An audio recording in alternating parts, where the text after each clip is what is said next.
ಇನ್ನು ಸರ್ಕಾರಿ ಜಾಗದಲ್ಲಿ ಅಕ್ರಮ ಕಟ್ಟಡ ನಿರ್ಮಾಣ ವಿಚಾರಕ್ಕೆ ಸಂಬಂಧಪಟ್ಟಂತೆ ಕಟ್ಟಡ ತೆರವು ಕಾರ್ಯಾಚರಣೆ ವೇಳೆ ಸ್ಥಳದಲ್ಲಿ ಒಂದಷ್ಟು ಹೈ ಡ್ರಾಮಾ ನಡೆದಿದೆ. ಇದು ಮೈಸೂರಿನಲ್ಲಾಗಿರೋದು.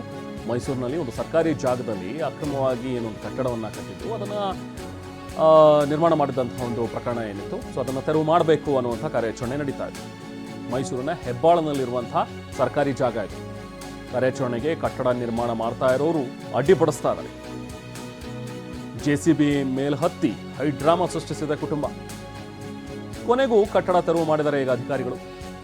ಕಟ್ಟಡ ನಿರ್ಮಾಣ ಮಾಡ್ತಾ ಇದ್ದವರು ಈಗ ಖಾಕಿ ವಶಕ್ಕೆ. ಅವರನ್ನೆಲ್ಲರನ್ನು ಕೂಡ ಕರ್ಕೊಂಡು ಬಂದಿದ್ದಾರೆ ಈಗ ಸ್ಟೇಷನ್. ಬಳಿಕ ಜೆಸಿಬಿ ಮೂಲಕ ಕಟ್ಟಡ ತೆರವು ಕಾರ್ಯಾಚರಣೆಯನ್ನು ಮುಂದುವರಿಸಿದರು.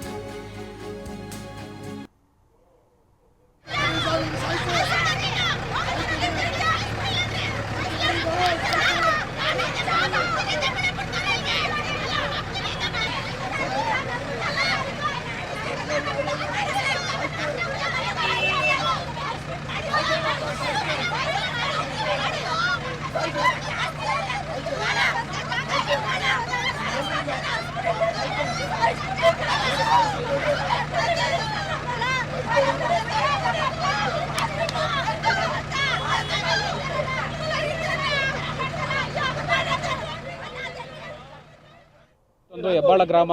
ಇದು ಮೂಲತಃ ಪ್ರೈವೇಟ್ ಜಮೀನಲ್ಲಿ 1976ನೇ ಏನು ನಗರ ಭೂಮಿತಿ ಕಾಯ್ದೆ ಬಂತು. ಅದರಲ್ಲಿ 1 ಎಕರೆ 25 ಗುಂಟೆ ಜಮೀನನ್ನು 1 ಎಕರೆ 20 ಗುಂಟೆ ಜಮೀನನ್ನು ನಗರ ಭೂಮಿತಿ ಕಾಯ್ದೆಯೊಳಗೆ ಹೆಚ್ಚುವರಿ ಜಮೀನು ಅಂತೇಳಿ ನಿರ್ಧಾರ ಮಾಡಿ ಸರ್ಕಾರಕ್ಕೆ ಭೂಸ್ವಾಧೀನ ಪಡಿಸ್ಕೊಳ್ಳಲಾಗುತ್ತೆ.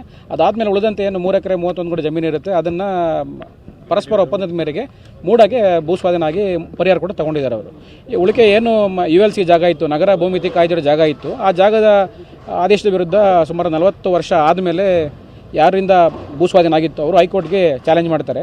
ಅದನ್ನು ಉಚ್ಚ ನ್ಯಾಯಾಲಯದಲ್ಲಿ ULC ಅಪ್ಡೇಟ್ ಆಗಿದೆ ಅಂತ ಹೇಳಿ ಅದನ್ನು ಆದೇಶ ಮಾಡ್ತಾರೆ. ಮಾಹಿತಿ ನಾವು ಪ್ರತಿನಿಧಿ ದಿಲೀಪ್ ನೀಡ್ತಾರೆ. ದಿಲೀಪ್, ಈಗ ಅಲ್ಲಿರುವಂಥ ಕುಟುಂಬ ಕೂಡ ಹೇಳ್ತಾ ಇದೆ, ಇಲ್ಲ ಇದು ಜಾಗ ನಮ್ಮದು ಅಂತ ಒಂದಷ್ಟು ಡಾಕ್ಯುಮೆಂಟ್ಸ್ ಕೂಡ ತೊಗೊಂಡು ಬಂದು ಇಟ್ಕೊಂಡಿದ್ದಾರೆ. ಆ್ಯಕ್ಚುಲಿ ಸಮಸ್ಯೆ ಏನು? ಇದು ಸರ್ಕಾರಿ ಜಾಗ ಅಂತ ಏನು ಇವ್ರಿಗೆ ಗೊತ್ತಿರಲಿಲ್ವಾ? ಇವ್ರಿಗೆ ಯಾರಾದರೂ ಮೋಸ ಮಾಡಿದಾರಾ? ಏನು ಎಕ್ಸಾಕ್ಟಾಗಿ ಆಗಿರುವಂಥದ್ದು ಇಲ್ಲಿ ದಿಲೀಪ್? ರಮನ್, ಏನು ಅಂತಂದ್ರೆ ಈ ಹಿಂದೆ ಇದು ಖಾಸಗಿ ಜಮೀನಾಗಿತ್ತು. ಆದ್ರೆ ಸರ್ಕಾರ ಇದನ್ನ ಭೂಮಿಯನ್ನ ವಶಪಡಿಸಿಕೊಂಡು ಅವ್ರಿಗೆ ಭೂಮಿ ವಶಪಡಿಸಿಕೊಂಡಂತ ಭೂಮಾಲೀಕರು ಏನಿದ್ದಾರೆ, ಮೂಲ ಭೂಮಾಲೀಕರು, ಅವ್ರಿಗೆ ಪರಿಹಾರ ಕೂಡ ಕೊಟ್ಟಿರುತ್ತೆ. ಈಗ ಸರ್ಕಾರಿ RTCಯಲ್ಲಿ ಸರ್ಕಾರಿ ಭೂಮಿ ಅಂತ ಇರುವಂತದ್ದು. ಇದೇ ಒಂದು ಭೂಮಿಗೆ ಈಗ ಆ ಒಂದು ಸ್ಥಳದಲ್ಲಿ ಕಟ್ಟಡವನ್ನು ಕಟ್ಟಲಿಕ್ಕೆ ಮುಂದಾಗಿರ್ತು ಅಂತಾರೆ. ಆ ಸಂದರ್ಭದಲ್ಲಿ ತಹಶೀಲ್ದಾರ್ ಒಂದು ಭೇಟಿ ಕೊಟ್ಟು, ಈ ಒಂದು ಸ್ಥಳ ಇದು ಸರ್ಕಾರಿ ಜಮೀನಾಗಿದೆ, ಇಲ್ಲಿ ಯಾವುದೇ ರೀತಿಯಾದಂತಹ ಕಟ್ಟಡ ನಿರ್ಮಾಣ ಮಾಡಬಾರ್ದು, ಇದು ನೀವು ನಿರ್ಮಾಣ ಮಾಡಿದ್ರೆ ಇದು ಅಕ್ರಮ ಆಗುತ್ತೆ ಅನ್ನುವಂತ ನಿಟ್ಟಿನಲ್ಲಿ ಈ ಕಳೆದ 4-5 ದಿನಗಳಿಂದ ಕೂಡ ಸೂಚನೆಯನ್ನು ಕೊಟ್ಟಿದ್ರು. ಆದ್ರೆ ಸೂಚನೆಯನ್ನು ಕೊಟ್ಟಿದ್ರು ಕೂಡ ಅವರು ಕಟ್ಟಡವನ್ನ ನಿರ್ಮಾಣ ಮಾಡುವಂತ ಕೆಲಸವನ್ನು ಕೂಡ ಮಾಡ್ತಾ ಇರುವಂತದ್ದು.